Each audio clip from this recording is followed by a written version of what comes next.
Good evening, and thank you for watching 13 News Now election special on 13 News Now Plus. And after all the TV commercials and the debates and the polls and the millions of dollars spent in the 2022 midterm elections, finally tonight the votes have been cast and they are being counted as we speak. And at stake, of course, which party controls the Congress, plus numerous local, city council, and school board elections.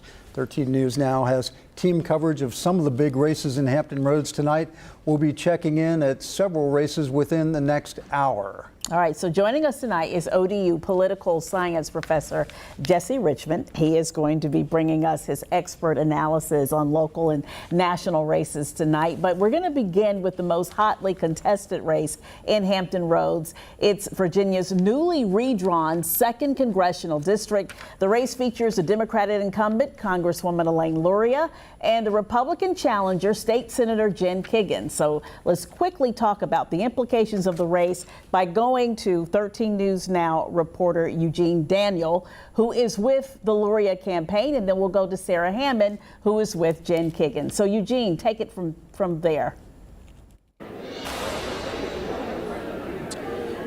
Well, Janet, the vibe here right now is still one of optimism in Virginia Beach, where Congresswoman Elaine Luria's election watch party is taking place. You can see there are many people who are here. They are very closely watching the numbers. And again, they're remaining optimistic, though the early numbers right now show a double-digit lead for State Senator Jen Kiggans. Now, Luria, of course, is going for a third term in Congress, but she has to beat out Kiggans to regain that seat. The district has been redrawn, as you said, and Luria spent most of the day making stops in polling locations in new parts of the district. Those include stops at polling locations in Suffolk and Chesapeake, and she ended her visits in Virginia Beach, which carries nearly 60% of the race. Now, earlier we asked Luria why she feels this election is so important.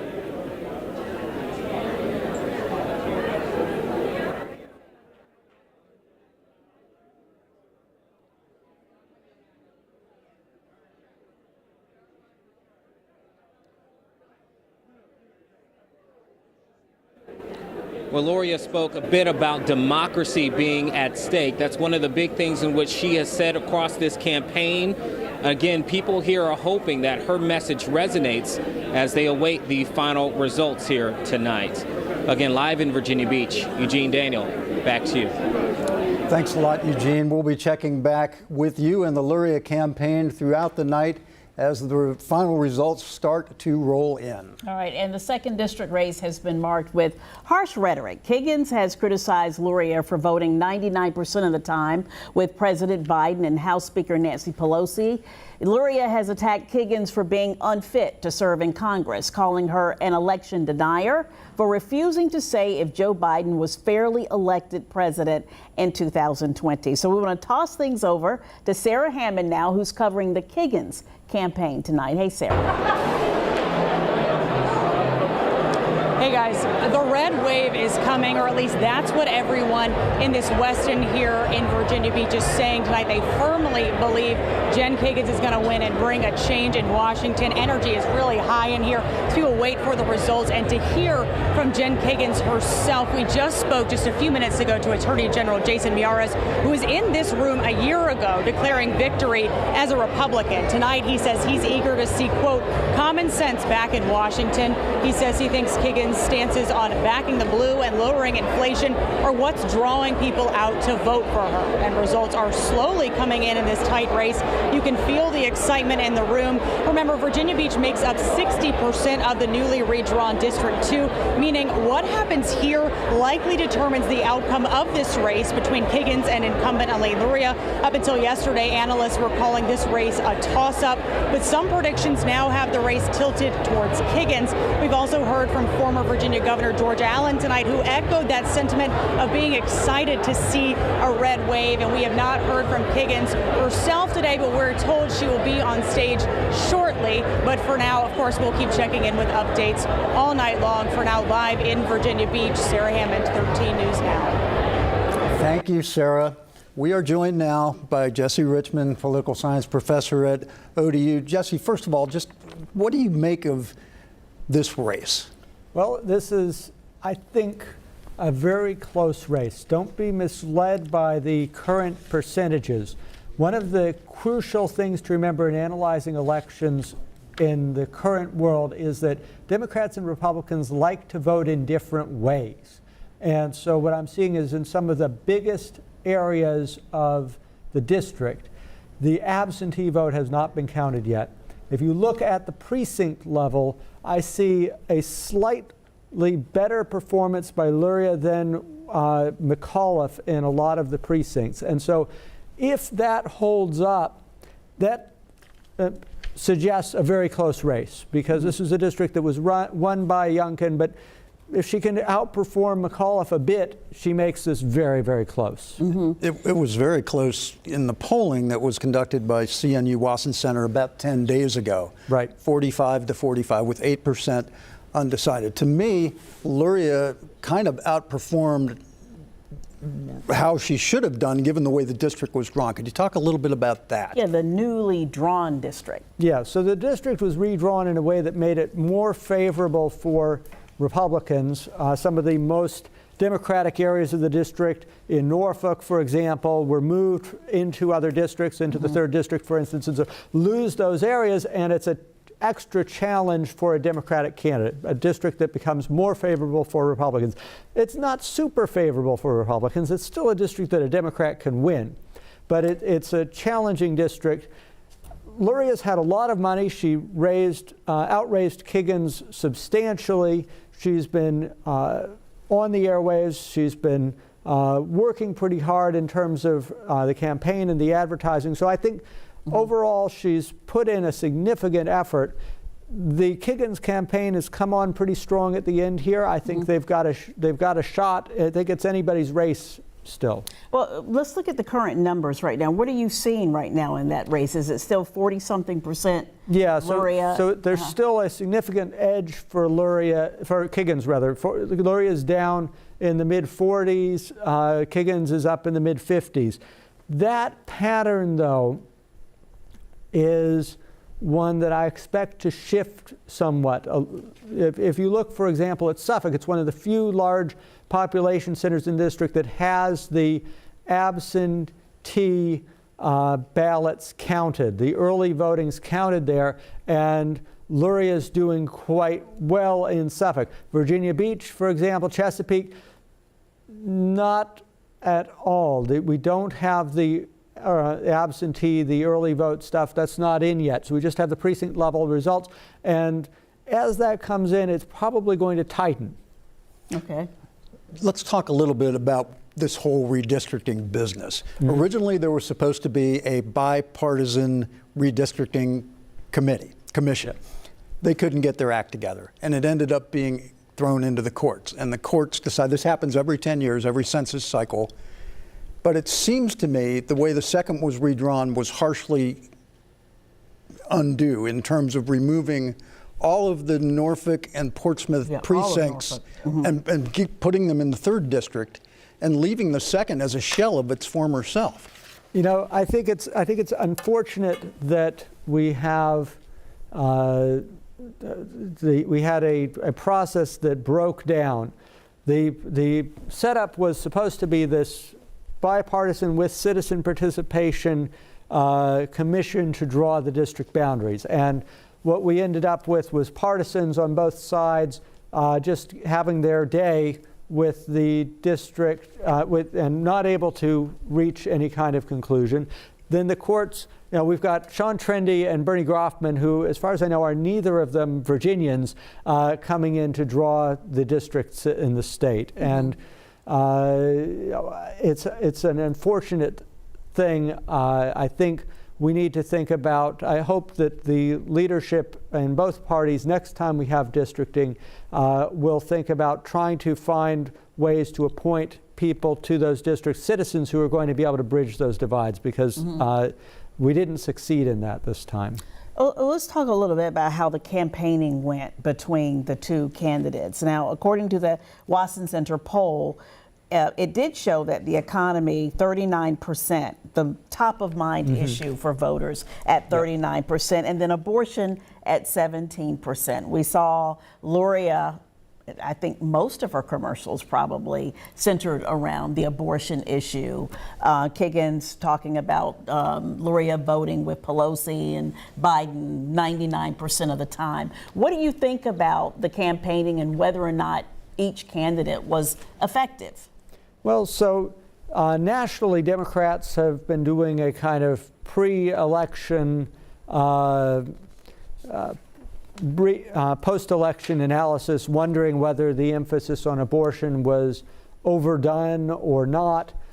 This is, a big issue arrived on the agenda with the Dobbs decision and so forth, and it generated energy. It's an important issue for a subset of the electorate. But the question is, do you end up overemphasizing that issue to the exclusion of dealing with the economy, which is almost always the most important issue for voters, and inflation and so forth has been top of mind this time. Do you lose voters because they feel like you're not addressing the issue, versus you do also want to you want to focus on the issues where you think you've got an advantage, and that's what Luria tried to do with the abortion issue. In the last couple of weeks, she shifted gears a little bit off abortion and went to January 6th, and election denialism and threats to democracy. But we know from the Wasson poll that even though that's important to many people, it wasn't too important generally to the electorate, which is stunning to me given what took place on January 6th. It's a subset of the electorate.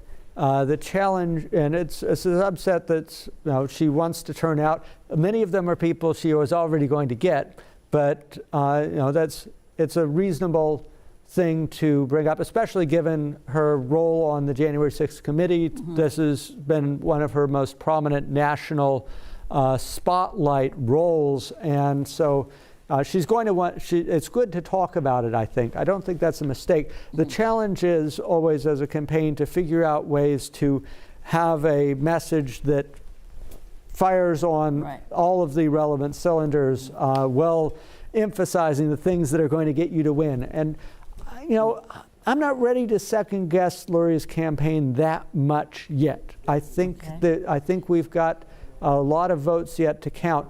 But if she loses, Luria, along with many other Democrats, may be wondering, did we overplay the emphasis on abortion post-Dobbs decision? It's important to voters, but not the only thing. All right, we're going to get back to that race, but we're going to talk about some results that have come in so far. The AP has called Virginia's first congressional district. Republican incumbent Rob Whitman is reelected. There were two challengers, Democrat Herb Jones and independent David Foster, and we know that that was a race that leaned Republican pretty much from the very beginning. And also we have District 4, and that is Don McEachin. And our understanding there is that, 64% of the vote there.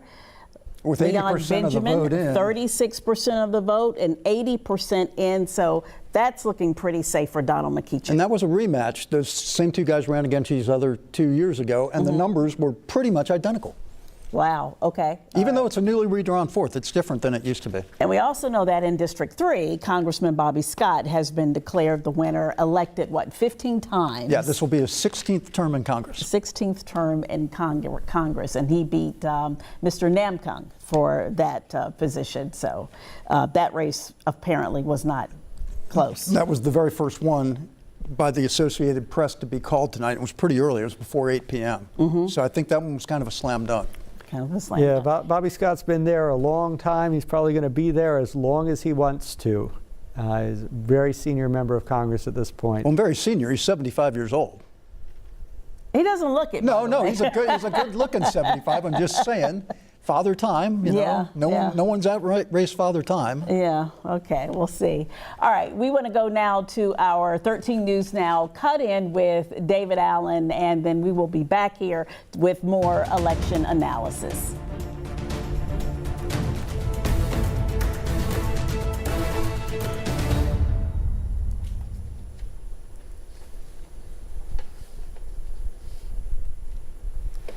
It's your voice, your vote. Control of Congress hanging in the balance as the votes are being counted. Will there be a red wave or will Democrats hang on? Democrats currently hold 220 seats in the House, a slight advantage over Republicans, so it won't take much for the GOP to flip the House. But we know 2 Democrats will keep their seats in Congress. Representative Donald McEachin in Virginia's 4th District gets 2 more years. He beat out Republican Leon Benjamin by a big margin, and Democratic Congressman Bobby Scott keeps his 3rd District seat. A big win for him. And a big win tonight for Republican Rob Whitman, who won re-election in the 1st District. But the battle for Virginia's 2nd District race is one of the closest watch races in the country. Early results show State Senator Jen Kiggins in the lead over Democratic incumbent Elaine Luria. It's still early. Kiggins with 55% of the votes so far. Our crews are following both campaigns for you tonight as the ballots get counted. Sarah Hammond is with the Kiggins team, but we're going to first go to Eugene Daniel, who's at the Luria camp. Eugene? Yeah, David, it's a very optimistic vibe here right now in Virginia Beach as people are closely watching the numbers with part of Elaine Luria's election watch party tonight. Every time a screen shows a Democrat has won, this place erupts in applause. But again, right now, they're holding on to that optimism. As you said, it appears it's a double-digit lead right now for State Senator Jen Kiggins over Luria. Now, she spent most of the day stopping by polling locations across this newly drawn district, including some new spots within the district. That includes in Suffolk and in Chesapeake. She ended in Virginia Beach, which would be a very key part of this race, as it's about 60% of the entire district. Now, I've talked with people who are here. One woman said that she wants Luria to win. She supported her because of her stance on abortion rights. That's one of the things in which Luria has said, along with this being a battle for democracy. Well, we'll see if those things are what are going to keep her in that seat if she is to win. Live in Virginia Beach, Eugene Daniel, 13 News Now. All right, Eugene, thank you. Lots of votes still to be counted in that district. Jen Kiggins, of course, currently has a sizable lead. It's still early in that redrawn district. Sabato's crystal ball favors Kiggins to take the +6 Republican district. Sarah Hammond is live with more. Sarah. Guys, all night the people in the ballroom here at the Westin have been repeating one thing: a red wave is coming. There's about 200 people in here. The energy is high as they wait for the final results to come in and to hear from Jen Kiggins herself. We just spoke to Attorney General Jason Miyares, who was in this room a year ago declaring victory as a Republican. Tonight he says he's eager to see, quote, common sense in Washington. He says he thinks Kiggins' stances on backing the blue and lowering inflation are what's drawing people out to vote for her. Results are slowly coming in this tight race, and you can really feel the excitement in this room. And remember, Virginia Beach makes up 60% of the newly redrawn District 2, meaning what happens here likely determines the outcome of this race between Kiggins and incumbent Elaine Luria. Up until yesterday, analysts were calling this race a toss-up, but some predictions now have the race tilted more towards Kiggins. We've also heard from former Virginia Governor George Allen, who echoed that sentiment of being excited to see a red wave. Again, we have not heard or seen Kiggins yet today, but we keep hearing she's coming out on stage soon. Of course, we'll keep checking back in with updates. For now, live in Virginia Beach, Sarah Hammond, 13 News Now. Again, it's going to be a long night in that 2nd district. The Senate race in North Carolina could be a factor as to who controls Congress. It's a battle for Richard Burr's Senate seat. Congressman Ted Budd and Democrat Sherry Beasley. Early results show they are neck and neck right now. Larry Sabato has given the slight edge to Budd in this race. We will continue to watch that one very close as well. Count on 13 News Now to keep you updated on the result of the biggest races. And join Mike Janet and ODU political science professor Jesse Richmond for special coverage of our streaming platform, 13 News Now Plus. It's streaming right now. Lots of great election coverage coming up.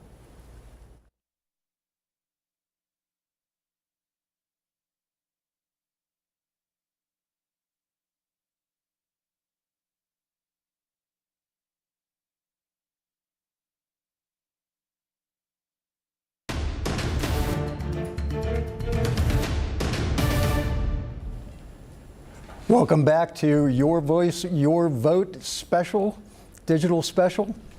The Republicans need to flip just one seat to gain control of the U.S. Senate. So every Senate race is crucial. They have one going on right now down in North Carolina. It's an open seat due to the retirement of longtime Republican Senator Richard Burr. The contest features Democrat Sherry Beasley, the former Chief Justice of the state Supreme Court, and Republican U.S. Representative Ted Budd. A Marist poll published in late October showed Beasley and Budd tied at 44% among registered voters in the state. And as things are playing out tonight, it is very close. Now we're seeing some numbers. Those were earlier numbers. Earlier, Yeah. 54-45, but that's about an hour ago. The most recent numbers, Janet? Yeah, we're seeing Ted Budd right now at 50.2% and Sherry Beasley 47.8% with 56% already in. So that was a wide swing. An hour ago, she was winning by She 10 was percentage winning. points. They were counting a lot of the early vote and not the day of vote yet. Now they're still doing some early and day of, so he has passed her. But this is going to be a really close race, though. Yeah, you know, I think this has been kind of a sleeper race. The national media has been obsessively focused on Pennsylvania and Georgia, but North Carolina has been very close in a lot of the polling. It's a race that really seems like it could go either way. And you know, if Beasley somehow manages to win, that puts a really high bar on the Republican effort to capture the Senate. It makes it much harder for them. We'll see. I think it's definitely one to keep watching. Well, her strategy was interesting. So what she was doing, usually what you have in the state of North Carolina, the Democrats will spend a lot of time campaigning in the urban districts in, Raleigh-Durham, Greensboro, High Point, Winston-Salem, and Charlotte to run up those numbers. But what she did was she spent a lot of time in the rural areas. And so some of the numbers that are coming in now, you're showing that African-American voters in some of these rural areas are voting at much higher percentages than they were in 2020. Some people who didn't even vote in 2020, they're coming out and voting. So that could be why she is doing that, better than what some people may have expected. Yeah, sometimes candidates just end up focusing on where their biggest pockets of votes are, but that's often a mistake, right? You've got supporters everywhere, and if you can find ways to connect with them and get them engaged and win over some people, that can really make a big difference in a campaign.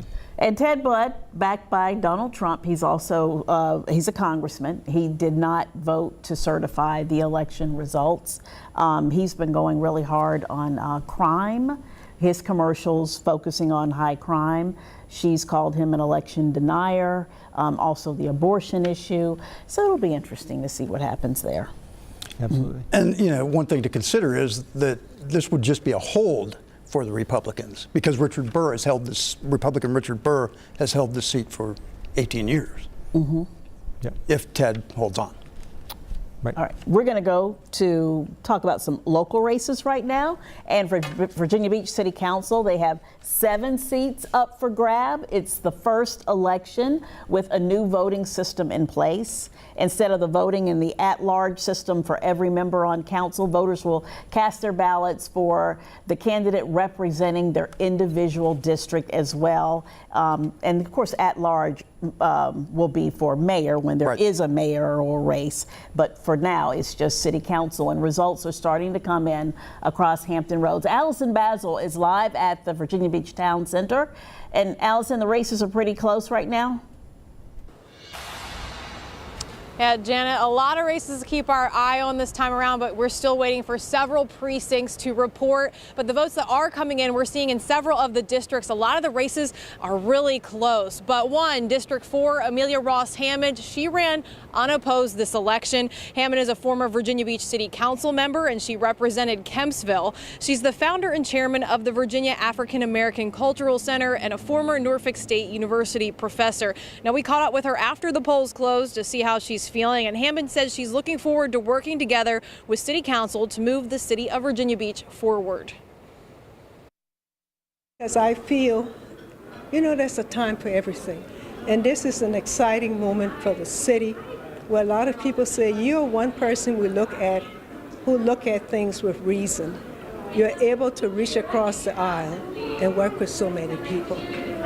So I'm excited. And in total in this election, there's 20 candidates running for Virginia Beach City Council, and there's 4 incumbents in the races. So we're going to continue to keep a close eye on all of those races for you. Live in Virginia Beach, Allison Basil, 13 News Now. All right, Allison, thank you so much for that. Well, another race we're keeping our eye on is the Virginia Beach School Board. Voters in that city have a chance to shake things up because there are 5 seats up for grabs this election. And Dana Smith is live in Virginia Beach. So what are voters saying there, Dana? Well, voters told me, Janet, that although congressional races are a big deal this year, races that are local for city council and school board are also important this time around. Now, among the races on the ballot are 5 seats up for grabs on the Virginia Beach School Board. As you said, Janet, there are 11 candidates, 4 of whom are incumbents. District 2, that's where I am. It's the only district with 3 candidates on the ballot.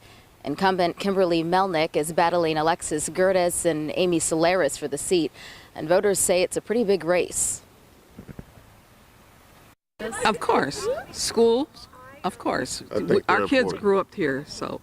Absolutely. It's important for the city of Virginia Beach and the surrounding communities because this is going to affect us in the future. It's going to affect our children. You know, each locality is going to be a little bit different. And, you know, obviously this one's more important to me because my kids are in it.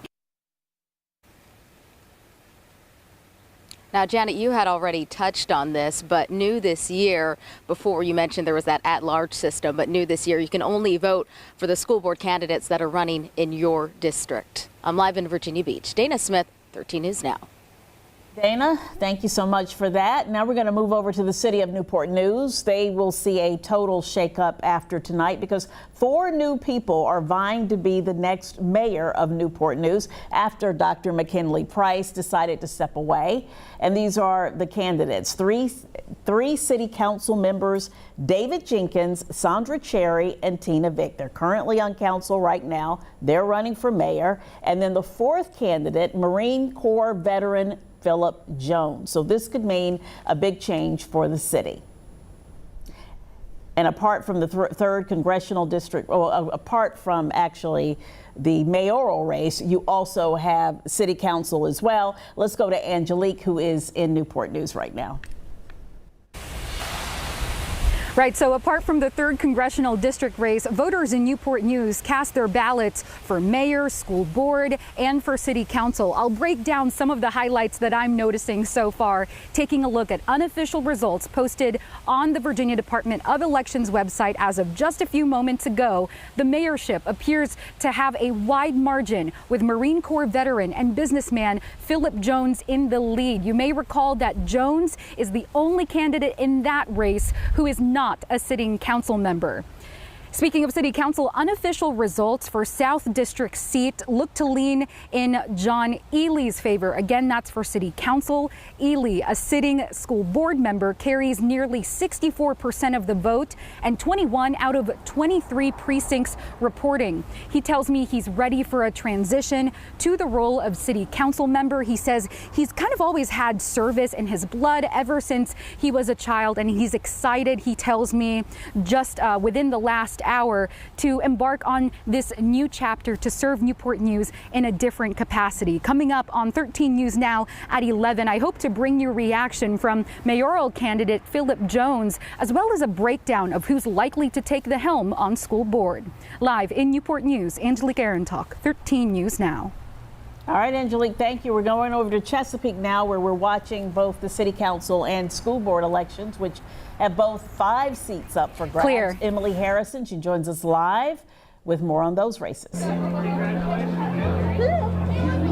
Well, despite not having any official results just yet, it's almost like a party out here. Several candidates from both Chesapeake City Council and Chesapeake School Board are all here at Lockside Bar and Grill, and taking a look at the current numbers.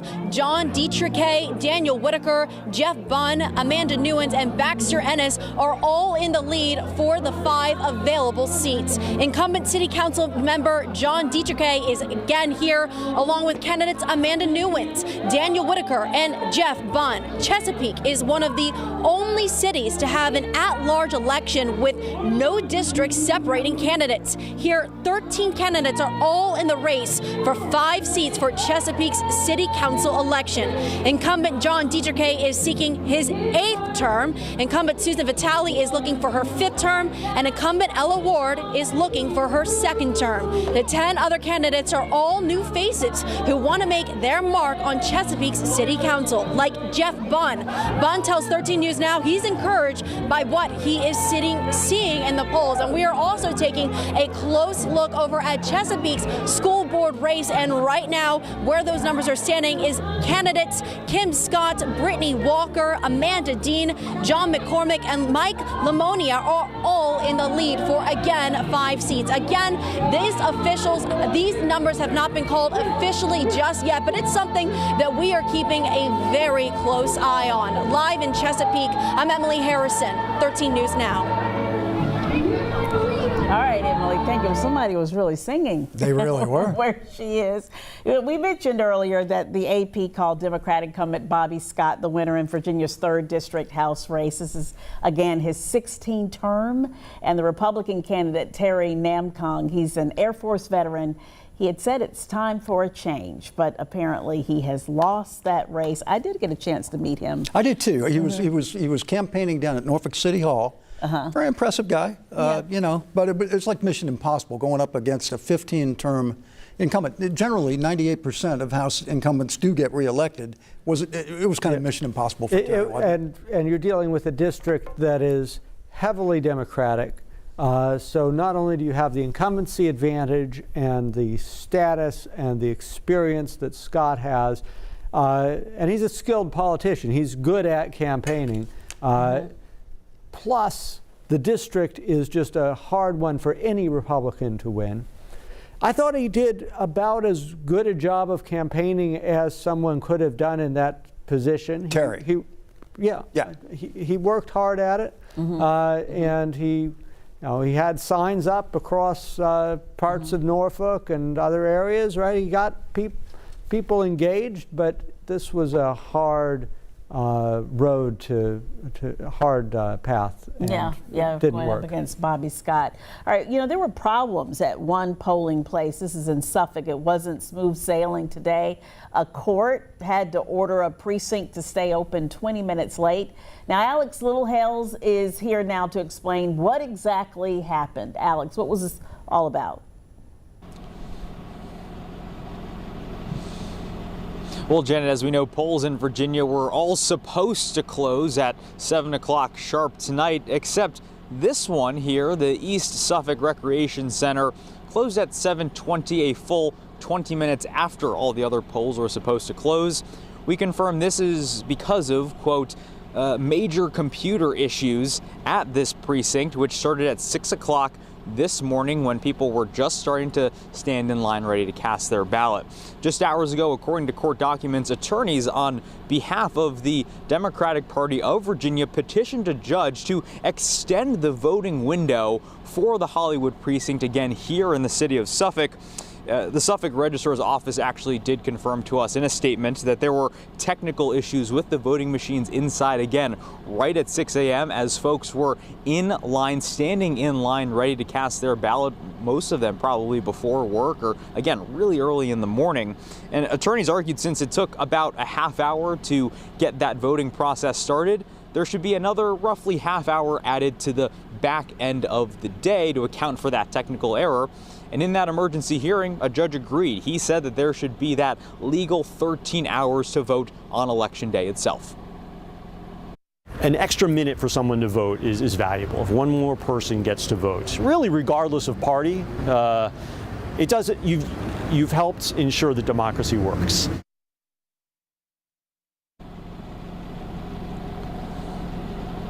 So we've been here all night, and we can tell you that not one voter actually did come between that time window of 7 o'clock to 7:20. But as you heard Attorney Joel Need say, this is more just about the principle of making sure democracy is in order more than anything. Live in Suffolk, I'm Alex Littlehales for 13 News Now. Thanks a lot, Alex. Now, there is a House race in North Carolina that is in our viewing area that we need to talk about just a little bit. NC1, which includes 19 counties in the northeast part of the Tar Heel State. It's directly below the Virginia state line. It stretches from Elizabeth City west all the way to Interstate 95. Since 2004, Democrat G.K. Butterfield has represented that district, but he's retiring. So the race tonight features Republican candidate and businesswoman Sandy Smith. She's an unabashed Make America Great Again candidate. In all of her ads, she is wearing the red MAGA hat. And Democratic State Senator Don Davis. In the UVA, Sabato's crystal ball, he has that as a lean D. In the otherwise sometimes red Tar Heel State. What do you make of that race, Jesse? You know, I think this reflects is a pattern that we see potentially nationally. We'll see as this develops, but it's hard to win when you are on the extremes, and candidates can win if they moderate just a wee bit. Look what happened in Virginia last year in the gubernatorial race. Youngkin is able to come in and capture control of the state governorship. In this race, you have a Democrat who's run a good campaign, and he's able to build on the long-standing success of Democrats in that district. So far, it looks like he's going to hold on, and we'll see. Nationally, if we look broaden the window, though, is looking like Republicans have picked up a few seats in the House, maybe just on the cusp of having enough to probably be able to win a narrow majority. But we'll see. There are a lot of races where we don't have numbers or results yet. Senate, there's some surprising numbers. We'll see how those shake out, but there's some interesting patterns. Well, and just so viewers and you, Jesse, know that it's not that we're not listening to you. We were looking over at our board that we had over here that had the numbers up just a second ago, and it seemed as though the Democrat Davis was up pretty substantially. Yeah, I think it was 53 to 46. Yeah, 53, 46. And some change on each side. Yeah. Right. Yeah. Favoring Davis. Favoring Davis. So if that's looking pretty good. There's still some of the vote to count, but we're looking at mid-80s, 86.5% of the vote in so far. You're going to have trouble overcoming that margin unless you have a really lucky set of areas that haven't come in yet. I think this is almost surely Davis will be able to hold that out. So the signs that might be omens here are not good for Sandy Smith tonight. Oh, they're really bad for her. Yeah, I think she's and there's the shot right there. You can see 53.2, 46.8. Now, you were talking about some of the other big races happening across the country tonight, most prominently Pennsylvania, Democrat John Fetterman. He's facing Republican candidate and TV personality Dr. Oz.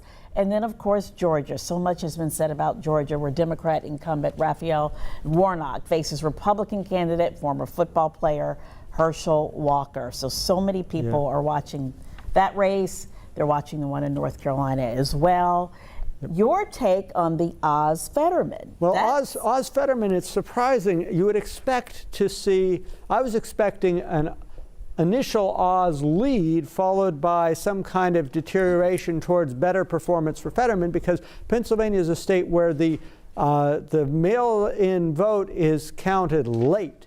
Because they're not allowed by law to start processing it until election day. And so because of that, you would expect, because that tends to be a strong pro-Democrat vote, you would expect to see a situation in which the initial returns were pretty good for Oz. And it's not at all. Maybe we're just looking at early voting that's in so far. I'm not sure, but it's looking bad, really quite bad for Oz. He's down by more than 10% versus Fetterman. There's still a lot of vote to count. A lot of the vote's not in, but this is not looking the way you would think it would look if Oz was going to manage to win this race. It's looking pretty lousy. Georgia, is also interesting. And maybe I'm getting ahead of things, but Georgia is very close, but we see Warnock ahead. So it looks like if that holds, 74% of the vote in currently in Georgia, and Warnock is managing to hold a lead against Herschel Walker. That, if that continues, this sets up potentially a Warnock win. Important to keep in mind, 50% though? 50%. He's not there. Right. It's 49.2 for Warnock, and so if nobody gets 50%, and that looks likely given the way the numbers are stacking up now, if nobody gets to 50%, we're going to be in runoff territory. Could be yet again, as it was 2 years ago, that runoff will determine who controls the Senate. So Georgia voters may get to enjoy a few more weeks of campaign commercials and national attention. Back to Pennsylvania. Fetterman, most observers agree, didn't have the greatest performance in their one and only debate 8 or 9 days ago. So I'm a little surprised by these numbers tonight. What about you? I watched that debate, and what struck me in the debate was that I watched it after the debate happened. So I'd read the coverage, which was, this was a crash and burn awful debate. I watched it.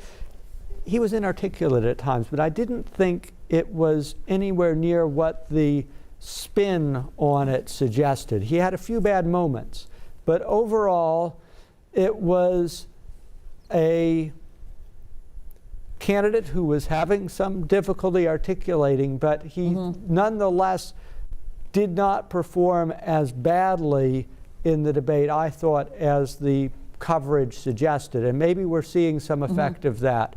I think also what we're seeing, and a lot of people may not be thinking about, it's the gubernatorial candidate, Shapiro, who polls have him like 12, 13 points ahead. He's the Democrat candidate. And you think with that big of a lead on one side, it's hard to envision that many people would split the ticket and 13% plus 13% vote for Shapiro and then turn around and vote for Oz. Right. And so I'm thinking Shapiro is probably bringing him along. Yeah, and plus Pennsylvania, I believe, is one of the states where people can vote a straight ticket. And so people may, based on that gubernatorial race and so forth, if people are just punching the Democratic choice, that's going to create a challenge for Oz.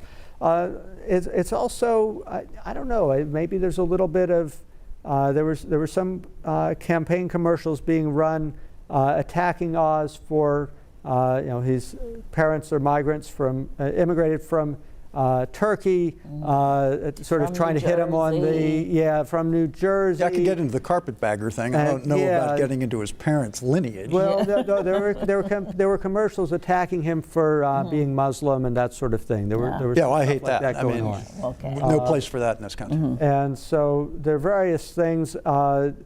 He was talked a relatively slick game in the debates and so forth, but he's also not an experienced politician. He's a celebrity parachuting into politics, and you could see in some of his answers situations in which he was not maybe that well versed in the nuances of some of the issues in the way that someone who'd spent more of a career in politics might be. How about in the closing days, though, his television mentor, Oprah, coming out against him? That didn't help him. No, sure didn't help. No, I want to talk a little bit about Arizona and then maybe go back to the Luria-Kiggins race. We have about 3 minutes left in the show, before we wrap up. Arizona, Carrie Lake, probably the highest profile election denier, along with Katie Hobbs. And then you have the Kelly race, Mark Kelly going up against, Mastriano? Mastriano. Your take on that? I mean, Lake is pretty much saying, the only result I'm going to accept is if I win. And Is that hurting her? I think that might be hurting her somewhat in Arizona. It might. We don't, and obviously Arizona is in the western part of the country, and the polls are closed. We don't have any results. The polling suggested that this was very close, that it could go either way, and that's the best information we've got currently. Yeah. It might have been hurting her on the, overall, I think, unless a red wave appears that I'm not seeing anywhere so far. It looks like a red ripple, not a red tsunami.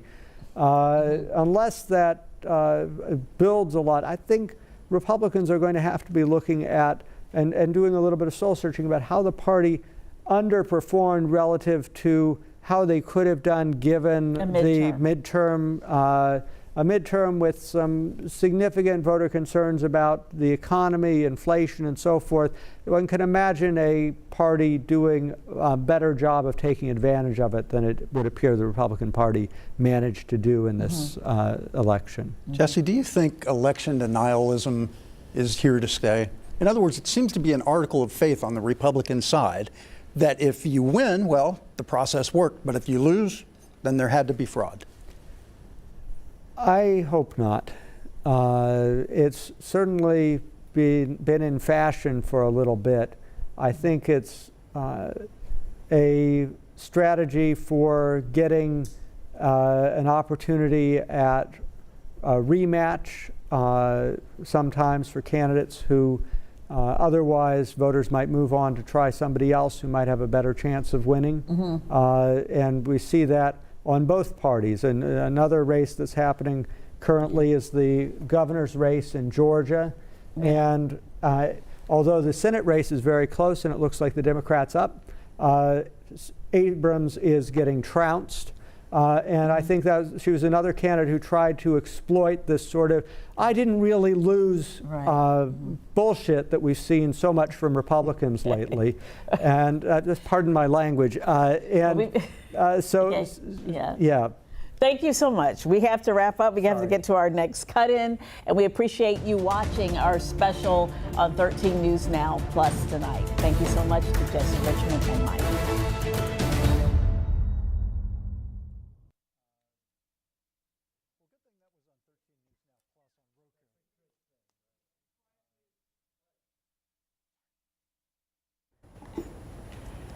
It's your voice, your vote. I'm Nicole Livas. Right now, election results are steadily coming in. Voters picked who they want to serve them in Washington and here at home. Voters re-elected Republican incumbent Rob Whitman to serve Virginia's 1st District. There were 2 challengers, Democrat Herb Jones and Independent David Foster. We know 2 local Democrats will keep their seats in the House of Representatives. Congressman Donald McEachin will serve Virginia's 4th District for 2 more years. He beat out Republican Leon Benjamin 64-36. And Democrat Bobby Scott will keep his 3rd congressional district seat with a big win tonight. We are also closely watching Chesapeake City Council and School Board race. Let's go out to Emily Harrison live in Chesapeake at the Lockside Bar and Grill, where several candidates are gathered. Emily, what can you tell us at this point? Well, this election has not been officially called just yet, but you can hear some of the excitement in the background where candidates like incumbent John Dietrich, Jeff Bunds, Daniel Whitaker, and Amanda Newens are all here at Lockside Bar and Grill and are all in the lead for those 5 available seats. This is also going to include incumbent Ella Ward, who is in the lead but is not at this location. This race is for the 5 available seats on Chesapeake City Council. Incumbent John Dietrich is looking for his 8th term in office, and Ella Ward is looking for her 2nd term. Incumbent Susan Vitale is also looking for a re-election, but so far is just out of reach of those 5 available seats. If these standings remain where they are, Chesapeake will have 3 new faces on its city council. We are also taking a very close look over at Chesapeake's school board race, and we're going to continue to keep you updated on all of this here on 13 News Now. Live in Chesapeake, I'm Emily Harrison, 13 News Now. That's right. To get the most up-to-date info for Virginia and North Carolina, just text the word results to 757-628-6200. Please text, do not call. I'm Nicole Livas. Now back to ABC News election coverage.